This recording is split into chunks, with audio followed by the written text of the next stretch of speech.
Tier 1, Chapter 34. Kate Gets a Note from Eric. Chapter 34. The boys and I are waiting in our meeting room. Tal, whether consciously or subconsciously, is aware that this is more than just a meeting. His shoulders slump, and he hasn't said 2 words since we arrived. Bent, on the other hand, sits in his chair, legs swinging, humming a tune that only he knows. Oblivious as far as I can tell. It's a few minutes after our appointment time, and I find myself getting antsy. Finally, the door opens, and Eric walks in. I catch my breath.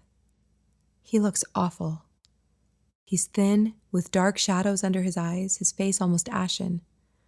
My heart wells up in concern. How hard are they working him?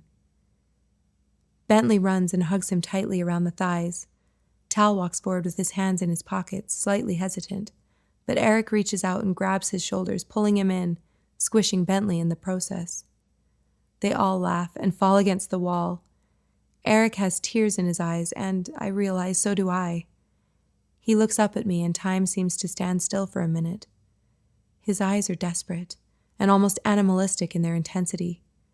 The air feels thick, and I have trouble breathing. My body begins to shake uncontrollably. "Hold it together, Kate," I mentally chastise myself. He whispers something to the boys, and they let go, allowing him to stand.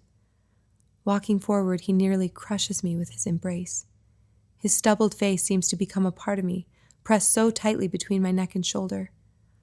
I squeeze him back, knowing that we won't be able to say everything we want to say today. I let loose all of the thoughts of fear, frustration, love, longing, desire, and gratitude, allowing them to flow into the air around us. I visualize them seeping into him and hope that he knows how much I love him, that I will never stop loving him. When he pulls away, he traces his hand down my arm and places something in the palm of my hand, so subtly that I barely notice it. I take my cues from him and place the small slip of paper in my back pocket as he retreats to give his attention to the boys. Should I have written him something? Why is he being so secretive? The questions swirl in my mind, making it impossible for me to focus. "So, how have you been?" I ask, attempting to create normal conversation.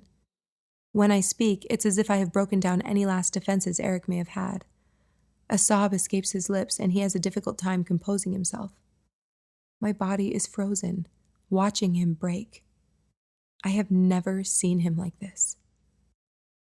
"I have missed you all so much," he says, pulling the boys to either side of him. "Tell me everything I missed." The boys immediately launch into all of the fun things we've done, all of the new conditioning they have experienced. Bentley mentions Nick a few times, and I see Eric biting his lip, doing his best to hold it together. "What about you, Dad?" Tal asks. "How's your research going?" "It's great. We have quite a few pairs moving forward already." He pauses, not meeting my eyes, and I want to throw up. "We were able to find more pairs than expected in some of the other territories, so we are working around the clock, training teams to support them. I'm tired and fulfilled and really sad that it's taken me away from you," he finishes softly. Bentley reaches up and wipes a tear from his neck. "Mom said," Tal starts. "Mom said that you might have to do this full time, that we might not see you much anymore." Eric sighs, and the tears roll in an unending torrent down his cheeks. "I have tried to find any way possible to be home and to be with you, Tal. I want you to know that if there is any way, I will find it. Right now, that just doesn't seem to be possible. It's not fair for your mom to be alone all the time." Bentley pipes up. "She's not alone. She has Nick. He can help her until you come back." Eric laughs, concealing another sob, and strokes Bentley's head. "I think that's a great idea, bud. Look at you looking out for your mom." He is completely wrecked. I feel flayed open on the inside, and I don't know what to say or if I can say anything at all. The guilt of being with Nick last night is unbearable. I knew how hard this would be, so why did I ask for this meeting? I guess I thought Eric would walk in uncaring and distant, the way it has been for weeks, and it would solidify my decision. Why did he choose now to be vulnerable? This Eric makes me shrink. Who would do this to the person they love? The horribly tragic piece of it all is that I really thought I was helping, doing the right thing. But obviously not. And what about Nick? How can I continue on now, knowing that I have absolutely destroyed a person I love, the father of my children? I am dizzy, and I lean on a chair for support. Eric wipes the tears off his face and gives the kids another hug. "Dad, can you come home for a while?" Tal asks. Eric laughs. "I wish I could, bud. I wish I could." To me, he says, "Kate, I will call you tomorrow to talk logistics. Other than that, I won't really be available after this weekend." I nod. I don't trust myself to do anything else. After he leaves, I rush out with the boys, completely forgetting about their appointments, and head home. Later that night, as I am taking my clothes off to get ready for bed, I remember the slip of paper I put in my jeans pocket. I frantically search for it, opening it up to see that it is indeed a long note from Eric. The paper is thin and folded into a small square. The print is nearly microscopic, and I force myself to read slowly.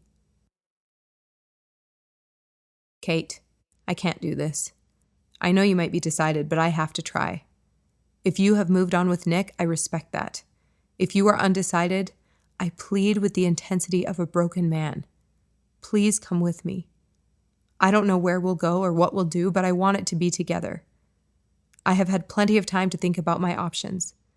There is a part of me that wants to embrace this path, but a much larger part of me wants you and the boys. I don't know if that means that there is something wrong with me, but I have done all that has been asked. If my brain is pushing for this, there must be a reason. I am choosing to trust my instincts and hoping Berg will understand. I want to discuss our options and find a different solution. I'm allowed to call to finalize things after our meeting. I don't have a plan, but I thought we could meet at the peace celebration next weekend. I know you will be there with the boys, and I have asked to attend. If you are in, just mention the celebration at any point in our call. If I don't hear it, know that I will be okay, and I love you forever. Eric. The celebration, I had completely forgotten about it. Our lives have been so distracting and out of routine that it was completely off my radar. My mind goes into planning overdrive.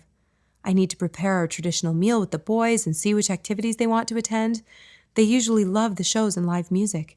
Though I haven't participated in the ceremony regularly, we always fully participate in this one opportunity for family frivolity. The organizers always include something completely silly and impractical that we get to enjoy for the evening. Last year, it was fireworks. I'm sure this year's event has been announced and I just missed it. Wait, I stop myself. This is what I'm thinking about? That's what I got from this? That I need to plan our traditional celebration activities? I throw myself onto the bed in disgust. This note changes everything, and I am thinking about the celebration? I read it again and feel my body shutting down, the full weight of it hitting me. Deep, racking sobs of relief and horror burst from my body, and I throw the note out of the way so it won't get hit with my tears. What a mess. I am with Nick. We are supposed to go tomorrow to submit for pairing. The boys will be doing their first session of reversal since I failed to show up today. I'm doing all of this for Eric. How do I know if he's making the right choice now? I previously weighed the options and decided I couldn't be the person who made him regret his life forever. Can I be that person now? Can I trust that he won't regret this in 5 years? My body aches to be with him, but I still don't see how it can end well. On the other hand, can I continue on this path knowing it isn't what Eric wants? I imagine explaining this to Nick and my head begins to throb, pulsing so hard that I wonder if my skull is up for containing the pressure. I reach for the note, folding it up and placing it in my drawer, then move to the washroom to splash water on my face. I have to sleep. I have to process.